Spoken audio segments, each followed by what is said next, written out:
ஒரு கார்த்திகை மாத கருக்கிருட்டு. செங்கல்பட்டிலிருந்து படப்பிடிப்பை முடித்துக்கொண்டு எம்ஜிஆர் அவர்கள் நடுநிசி 12 மணி வாக்கில் காரில் வந்து கொண்டிருக்கிறார். கண் விழித்தவாறே தனது காரில் எம்ஜிஆர் அவர்கள் வந்து கொண்டிருந்த பொழுது வழியில் போலீஸ் உடையில் நின்ற ஒருவரை பார்க்கிறார். எம்ஜிஆர் அவர்களின் கார் அவரை கடந்து செல்கின்ற போது எம்ஜிஆர் அவர்களின் நெஞ்சில் பொறி தட்டுகிறது. ஆள் நடமாட்டமே இல்லாத இந்த அர்த்த ராத்திரியில் அந்த போலீஸ்காரர் பஸ்ஸுக்காக காத்து நிற்கிறார் என்பதை எம்ஜிஆர் அவர்கள் புரிந்து கொள்கிறார். உடனே தனது டிரைவரிடம் காரை நிறுத்த சொல்கிறார் எம்ஜிஆர். கார் பின்னோக்கி வருகிறது.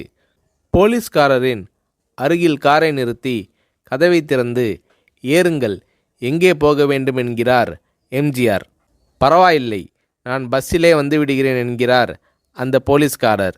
நேரமாகிவிட்டது, இனி இந்த ரூட்டில் பஸ் கிடையாது, ஏறிக்கொள்ளுங்கள் என்று எம்ஜிஆர் அவர்கள் வலுக்கட்டாயம் செய்ய போலீஸ்காரர் வேண்டா வெறுப்பாக ஏறுகிறார். காரின் உள்ளே லைட் போட்டு சாப்பிட்டீங்களா என்று கேட்டுக்கொண்டே தனது சீட்டுக்கு பின்னால் இருந்த பிஸ்கெட் பழங்களை எடுத்து கொடுக்கிறார் எம்ஜிஆர்.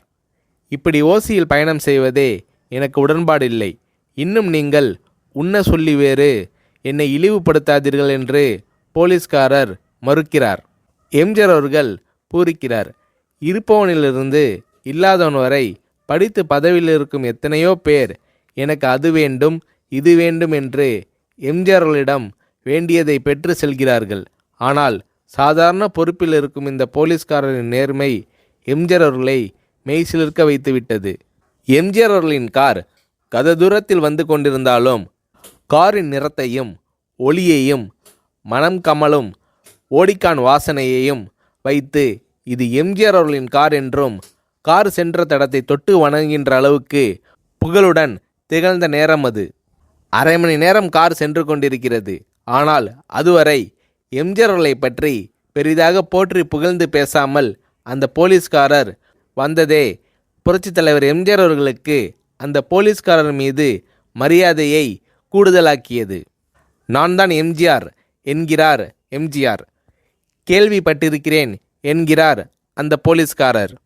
பொன்மனச்செம்மல் எம்ஜிஆர் அவர்களின் முகத்தில் கோபம் இல்லை, பதிலுக்கு பொன்முறுவல் மலர்கிறது. என் படங்களை பார்த்து இருக்கிறீர்களா என்று கேட்கிறார் எம்ஜிஆர். நான் சினிமாவே பார்ப்பதில்லை என்கிறார் அந்த போலீஸ்காரர். புரட்சித் தலைவர் எம்ஜிஆர் அவர்கள் இன்னும் பிரமிக்கிறார். இப்போது கார் சத்தத்தை தவிர ஒரே நிசப்தம்.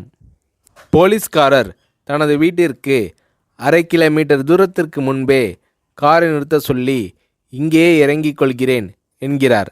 ஏன், நீங்கள் குறிப்பிட்ட அந்த விலாசம் இன்னும் அரை கிலோமீட்டர் தூரம் இருக்கிறதே என்கிறார் எம்ஜிஆர். சாதாரண போலீஸ் உத்தியோகத்தில் இருக்கும் நான் காரில் வந்து இறங்கினால் என் வீட்டிற்கு அருகில் உள்ளவர்கள் என்னை தவறாக நினைத்து கொள்வார்கள். இதுவரை இப்படி நான் யார் காரிலும் ஓசியில் வந்து பழக்கமில்லை. நீங்கள் எவ்வளவு தூரம் செய்த உதவிக்கு நன்றி என்கிறார் அந்த போலீஸ்காரர். புரட்சித் தலைவர் எம்ஜிஆர் அவர்கள் அதற்கு மேல் எதுவும் பேசவில்லை. அவர் எந்த போலீஸ் ஸ்டேஷனில் பணிபுரிகிறார் என்பதை மட்டும் கேட்டு தெரிந்து கொண்டு கிளம்புகிறார். அடுத்த நாள் செங்கல்பட்டு போலீஸ் ஸ்டேஷனுக்கு ஃபோன் செய்து நான் எம்ஜிஆர் பேசுகிறேன் என்கிறார் எம்ஜிஆர். ஃபோனை எடுத்த டிஎஸ்பி உதறலோடும் உற்சாகத்தோடும் தலைவரே வணக்கம் என்கிறார். இரவு சந்தித்த போலீஸ்காரரை பற்றி விசாரிக்கிறார் எம்ஜிஆர். அந்த டிஎஸ்பி சொல்கிறார், நீங்கள் குறிப்பிடும் அவர் இன்று விடுப்பில் இருக்கிறார். அவர் கையூட்டு வாங்காதவர், கடமை தவறாதவர், காவல்துறையின் நேர்மைக்கு இவரே இலக்கணம். வெற்றிலை பாக்கு, பீடி, சிகரெட் போன்ற போதை வஸ்துக்கள், நாடகம், சினிமா போன்ற பொழுதுபோக்கு அம்சங்களையெல்லாம் இவர் அறியாதவர். கல்யாண வயதில் உள்ள 3 பெண்களையும் கரை சேர்க்க முடியாமல் கஷ்டத்தில் இருக்கிறார் என்கின்ற விபரம் டிஎஸ்பியால் எம்ஜிஆர் அவர்களுக்கு சொல்லப்படுகிறது. அவரை நாளை என் தோட்டத்திற்கு வர சொல்லுங்கள் என்கிறார் எம்ஜிஆர். கேட்டுக்கொண்ட டிஎஸ்பி உங்களோடு ஃபோனில் ஆளுக்கு ஒரு வார்த்தை பேச இன்ஸ்பெக்டர், சப் இன்ஸ்பெக்டர் உட்பட எல்லோரும் ஆசைப்படுகிறார்கள். ஃபோனை அவர்களிடம் கொடுக்கலாமா என்கிறார். எம்ஜிஆர் அவர்கள் கொடுங்கள் என்கிறார். பேசுகிறார். அந்த போலீஸ் ஸ்டேஷனே புண்ணியம் பெற்றதாக மகிழ்ச்சி அடைகிறார்கள் அந்த போலீஸ்காரர்கள். மறுநாள் அந்த போலீஸ்காரர் ராமவரம் தோட்டத்திற்கு அழைத்து வரப்படுகிறார். அவரிடம் பேப்பரில் மடித்த பெரிய பணக்கட்டை கொடுத்து, இதை வைத்து உங்கள் பெண்களின் கல்யாணத்தை நடத்துங்கள் என்கிறார் எம்ஜிஆர். போலீஸ்காரர் மறுக்கிறார். நான் ஏதாவது உங்களிடம் காரியமாற்ற சொல்லி அதற்காக கொடுத்தால் அது தவறு. என்னால் ஆக வேண்டியது உங்களுக்கும், உங்களால் ஆக வேண்டியது எனக்கும் எதுவும் இல்லை.